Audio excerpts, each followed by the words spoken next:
পতিত স্বৈরাচারের জেল জুলুম মামলা হামলা হুলিয়াকে উপেক্ষা করে যার মুখ নিঃসৃত বাণী এদেশবাসীকে সঞ্জীবনী সুধা এনে দিয়েছেন, যিনি আমাদেরকে মহির হয়ে পরিণত করেছেন, আমাদের সেই প্রিয় বড় ভাই শ্রদ্ধেয় জননেতা জনপ্রিয় জননেতা অ্যাডভোকেট রুহুল কবির আহমেদ রিজভী। সবাই একটা জোরে তালে জন্য সবাই করে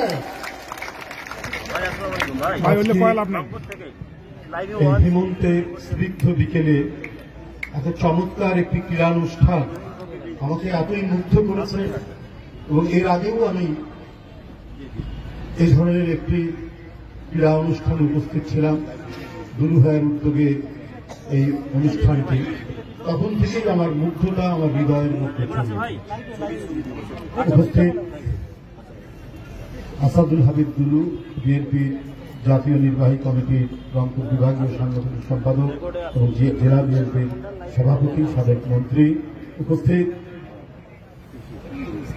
বাংলাদেশ জাতীয়তাবাদী দলের স্বাস্থ্য বিষয়ক সম্পাদক বিশিষ্ট চিকিৎসক ডাক্তার রফিকুল ইসলাম, উপস্থিত রয়েছেন আরেকজন সংগঠক অধ্যাপক আমিনুল ইসলাম, বিএনপি জাতীয় নির্বাহী কমিটির রংপুর বিভাগীয় সহ সাংগঠনিক সম্পাদক, উপস্থিত রয়েছেন রংপুর মহানগর বিএনপির আহ্বায়ক শামসুজ্জামান শামু এবং সদস্য সচিব মাহমুদুল নবী গণ, গাইবান্ধা জেলা বিএনপির সদস্য সচিব মাহমুদুল নবী টিটুল সহ রংপুর এবং গাইবান্ধার আজকের যে ফুটবল ম্যাচটি এখানে অনুষ্ঠিত হবে, এখানে অংশগ্রহণকারী প্রত্যেকটি খেলোয়াড়, এর সাথে সংশ্লিষ্ট রেফারি, লাইন্সম্যান সবাইকে আমি আন্তরিক প্রীতি এবং শুভেচ্ছা জানাচ্ছি। সত্যিকার অর্থেই যার নামে এই খেলাটি, তাকে আর আমরা কি বলে অভিহিত করতে পারি। দেশের ক্রান্তিকালে, জীবিতকালে দেশের যত ক্রান্তিকাল হয়েছে, সেই ক্রান্তিকালের একজন অসাধারণ দায়িত্ব পালনকারী এক নেতা। নেতা তো অনেক আছে, কিন্তু এই নেতা তার কর্মকাণ্ডের মধ্যে দিয়ে রাষ্ট্রনায়ক হয়ে উঠেছে।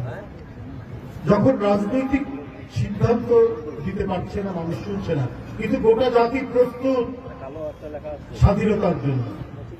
ওই মহেন্দ্রক্ষণে যে ব্যক্তিটি ক্ষীণ কণ্ঠস্বর রেডিওর মধ্যে শুনে সারা বাংলাদেশ যেন আগ্নেয়গিরির অগ্নি গর্ব হয়ে উঠেছে, অগ্নিপাত ঘটল, সারা পৃথিবীকে কাঁপিয়ে তার সেই মহান স্বাধীনতা। সুতরাং যুদ্ধের ময়দানে অদম্য সাহসিকতার প্রতীক জিয়াউর রহমান। আবার 7ই নভেম্বর এক ভয়ঙ্কর ক্রান্তিকালে জনগণ এবং সিপাহীরা তাকে ক্ষমতার পাদপ্রদীপের আলোয় তাকে নিয়ে আসেন। তারপর থেকে তিনি রাষ্ট্র পরিচালনা করলেন, প্রথম নির্বাচিত রাষ্ট্রপতি। যাই হোক, আমি ওই ইতিহাসে যাচ্ছি না, কিন্তু আমরা যুদ্ধের ময়দান থেকে যদি আমরা দেখি কৃষকের মাঠ, সেখানেও শহীদ জিয়ার হাসি।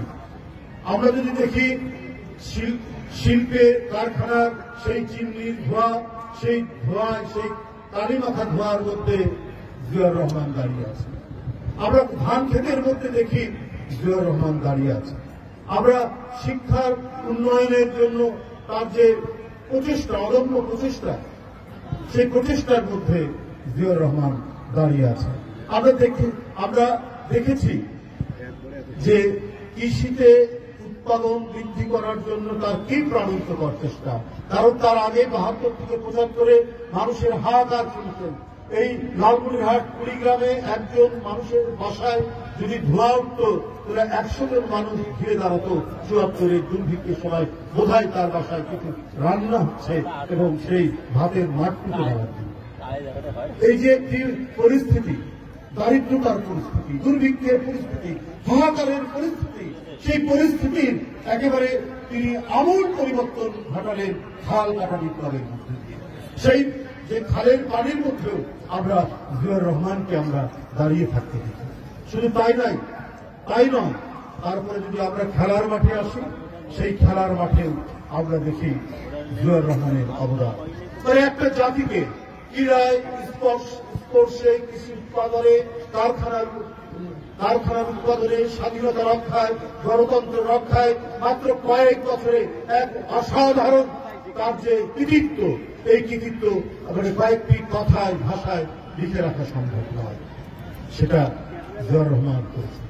আজকে আসাদুল হাবিব দুলু ভাই প্রায় প্রতি বছরই যে মানে এই যে স্পোর্টসের উদ্যোগটি নেন, এই যে ফুটবল খেলার উদ্যোগটি নেন, এবার তিনি শহীদ জিয়াকে স্মরণ করে যে উদ্যোগটি নিয়েছেন, এটা শুধু আজকে লালমনিরহাটবাসীর জন্য নয়, গোটা জাতির জন্য একটা প্রেরণার সৃষ্টি করেছে। গোটা জাতিকেই একটা যে এই ক্ষণজন্মা মানুষটিকে আমাদের প্রতি পদে, আমাদের প্রতিটি মুহূর্তে আমাদের স্মরণ করা উচিত। কারণ যে ক্ষেত্রেই আমরা যাই না কেন, যেখানেই আমরা অবস্থান করি না কেন, সেখানেই দেখা গেছে একটা কিংবদন্তির মতো বিচরণ করে গেছেন। স্বাধীনতা উত্তর এই বাংলাদেশে আপনার এই ক্রীড়া প্রতিযোগিতা দিয়ে এসে মানুষকে আনন্দ দেওয়া, মানুষকে উদ্বুদ্ধ করা। ক্রীড়া কি? ক্রীড়া শুধু শারীরিক চর্চারই কাজ করে না। এই ক্রীড়া হচ্ছে মানুষের মনের আনন্দ ঘটায়, মানুষের হতাশা দূর করে। মানুষ যখন দৌড়ে ফুটবল নিয়ে যায়, হাতে যখন ব্যাট নিয়ে সে যখন বলকে উড়িয়ে নিয়ে গিয়ে শটটা মারে, তার মধ্যে দিয়ে যারা দেখে এবং যে প্লেয়াররা খেলে, যে খেলোয়াড়রা খেলে, সবার মধ্যে একটা আনন্দের রেশ ছড়িয়ে পড়ে। এটা শহীদ জিয়াউর রহমান উপলব্ধি করেছিলেন, কারণ তিনি দেশপ্রেমিক ছিলেন। কি করে একটা জাতিকে উন্নত করতে হলে কোন কোন সেক্টরগুলো তাকে উন্নতি ঘটাতে হবে, সেটা ধারণ করেই তিনি কাজটি করেছেন। তাই আমরা দেখেছি তার ওই অল্প সময়ের মধ্যে গোটা জাতিকে উদ্বুদ্ধ করার জন্য 3 বারের বিশ্ব চ্যাম্পিয়ন মোহাম্মদ আলী ক্লেকে নিয়ে ঢাকা স্টেডিয়ামে চমৎকার ম্যাচ প্রদর্শন করেছেন। আমরা দেখেছি সেই সময় এশিয়া যুব ফুটবল তিনি বাংলাদেশে নিয়ে আসেন। এইসব করার মানে কারণ কি?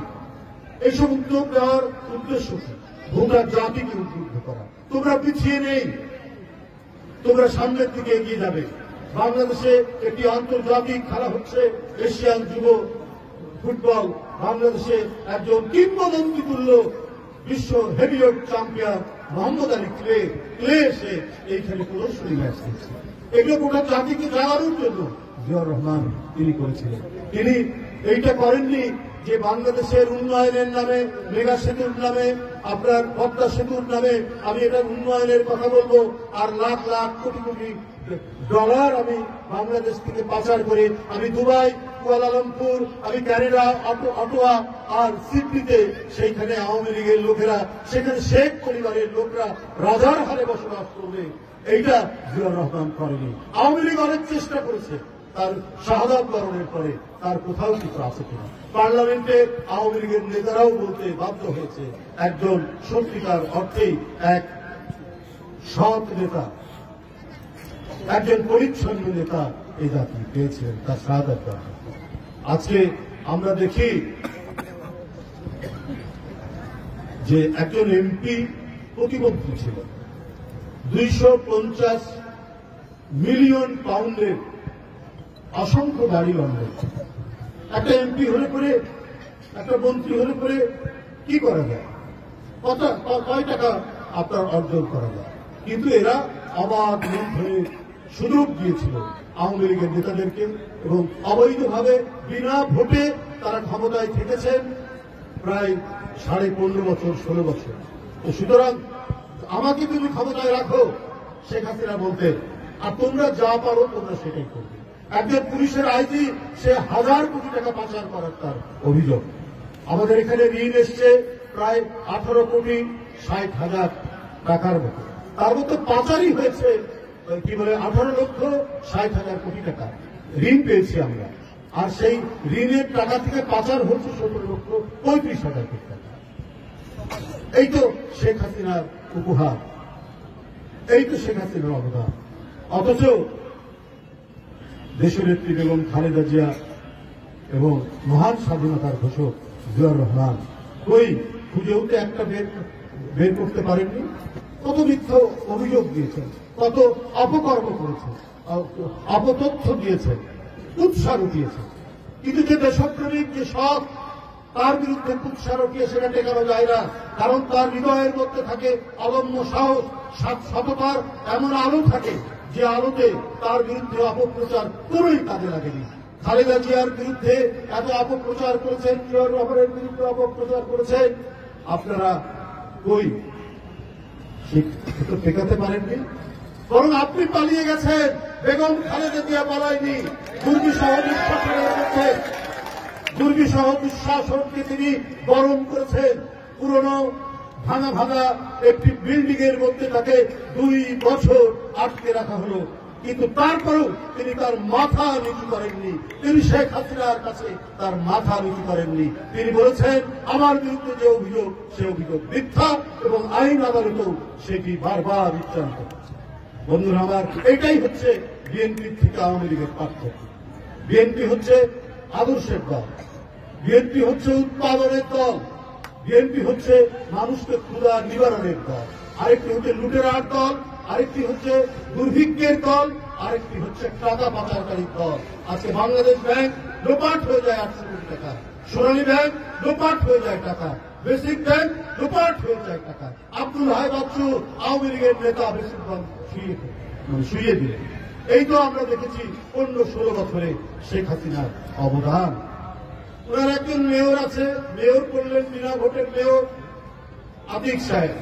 তিনি তার সিটি কর্পোরেশনের তার মেয়রের অফিসে একটি পদ তৈরি করলেন, সেটা হচ্ছে heat officer. Heat officer, heat কর্মকর্তা ওখানে নিয়োগ দিলেন তার মেয়েকে। তো তারপরে আমরা কি দেখছি যে হিট অফিসারের স্বামী সে আবার সুপার হিট, সে এরই মধ্যে 100 কোটি টাকার সম্পদ তৈরি করেছে এই সিটি কর্পোরেশনের মধ্যে। এই তো আমরা দেখেছি অবস্থা। আরেক সিটি কর্পোরেশনের মেয়র তাপস, ওনার ভাতিজা, তার কীর্তি যদি বলি তাহলে ওই যে আমরা ছোটবেলায় রাক্ষস খক্ষসের গল্প করতাম দাদি নানির কোলে শুয়ে, আমরা যে ঠাকুরমার ঝুলির গল্প শুনতাম সেইটা। ওনার দুপুর বেলায় ওনার বাসা থেকে তার বাড়িতে তার অফিসে ভাত নেওয়ার জন্য এক মাসে খরচ হয়েছে 25 লক্ষ টাকা। এই টাকা সরকারি টাকা, এবং যে গাড়ি ব্যবহার হচ্ছে সেটাও সিটি কর্পোরেশনের গাড়ি এবং তেল সব মিলিয়ে 25 লক্ষ টাকা। এটা যেন একটা কি বলবো আরব্য উপন্যাসের কাহিনীকেও হার বানাবে শেখ হাসিনার 15 থেকে 16 বছরের কাহিনী। বন্ধুরা আমার, এখানে প্রশ্ন করলে বক্তব্য রাখছি। আমি বক্তব্য শেষ করছি, শুধু একটি কথাই আমি বলতে চাই। পার্শ্ববর্তী দেশে শেখ হাসিনা আশ্রয় নিয়েছে, তাদের খুবই দুঃখ শেখ হাসিনা এখান থেকে পালিয়ে গেছে। এই কারণে নানা ধরনের তারা তাদের দুঃখ বেদনার গল্প আমরা শুনি পার্শ্ববর্তী দেশে, যে কি করে তারা আবার হাসিনাকে সেই লুটতন্ত্র, সেই হরিলুটতন্ত্র, পাচারতন্ত্রের মধ্যে আবার তাকে ক্ষমতায় বসানো যায়, যাতে এই তন্ত্রগুলো বাস্তবায়ন করা যায়। আমি ডক্টর ইউনূস সাহেবকে বলবো, যা আপনি গণতান্ত্রিক আন্দোলনের ফসল, সব রাজনৈতিক দল যারা গণতন্ত্রের জন্য সংগ্রাম করেছে তারা আপনাকে সমর্থন করেছে, কিন্তু সাবধান থাকবে যে অনেক চক্রান্ত ষড়যন্ত্র হচ্ছে। এটা আপনি যদি চোখ কান খোলা না রাখেন তাহলে ভয়ঙ্কর ভয়ঙ্কর ষড়যন্ত্র হচ্ছে। আমরা প্রতিদিন পার্শ্ববর্তী দেশ ভারতে তাদের যে মিডিয়া, তাদের ইলেকট্রনিক্স মিডিয়া থেকে বাংলাদেশের বিরুদ্ধে যে ধরনের অপপ্রচার করা হচ্ছে, স্বাধীন সার্বভৌমত্বে যদি বিশ্বাস করতে বাংলাদেশ একটি স্বাধীন রাষ্ট্র, বাংলাদেশ একটি সার্বভৌম রাষ্ট্র, তাহলে পার্শ্ববর্তী দেশ এই ধরনের অপপ্রচার করত না। আপনাদের যদি এতই মায়া হয়, ভারত সরকারকে বলি শেখ হাসিনার জন্য, আপনাদের যদি প্রাণ ফেটে যায়, আপনাদের মনে হচ্ছে আপনারা শোকাভিভ হতো, আপনাদের খুব গভীর শোকের মধ্যে আচ্ছন্ন হয়ে আছেন শেখ হাসিনা কেন পালিয়ে গেল।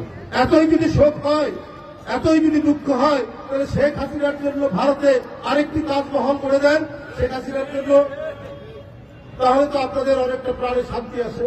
আপনারা আরেকটি তাজমহল ওখানে গড়ে তুলেন শেখ হাসিনার জন্য, কিন্তু বাংলাদেশের বিরুদ্ধে অপপ্রচার করবেন না। এখানে হিন্দু মুসলমান আমরা যুগ যুগ ধরে, আবহমান কাল ধরে আমরা একে অপরের আনন্দ বেদনার সাথে আমরা মিশে আছি। সেই জায়গাটিকে আপনারা নষ্ট করবেন না, কিন্তু আপনারা পরিকল্পিতভাবে আপনারা সেটি নষ্ট করছেন।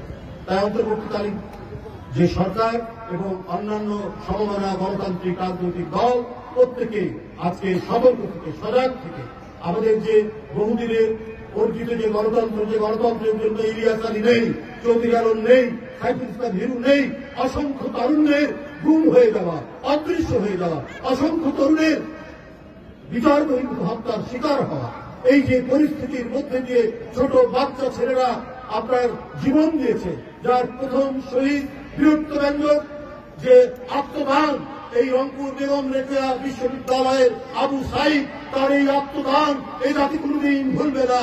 তার আত্মদানের মধ্যে দিয়ে গোটা বাংলাদেশের সেই শিশু বাচ্চা থেকে প্রাইমারি স্কুল থেকে বিশ্ববিদ্যালয়ের ছাত্র ছাপিয়ে পড়েছিল প্রায় 2000-এর মতো এই তারুণ্যকে তারা গুলি করে হত্যা করেছে।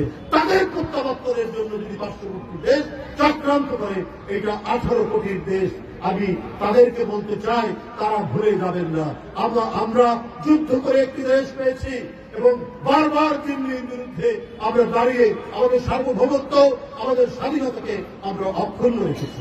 আজকের এই ক্রীড়া অনুষ্ঠানে শহীদ জিয়া স্মৃতি টুর্নামেন্টের যে নতুন খেলোয়াড়রা তৈরি হবে, এরাই হবে আমাদের সার্বভৌমত্বের প্রহরী, এরাই হবে আমাদের স্বাধীনতার প্রহরী, এরাই আমার আবু সাইদের মতো আত্মদানের মধ্যে দিয়ে এদেশের স্বাধীন পতাকাকে তার মাটির গভীরে প্রথিত করে পথ পথ করে উড়াবে।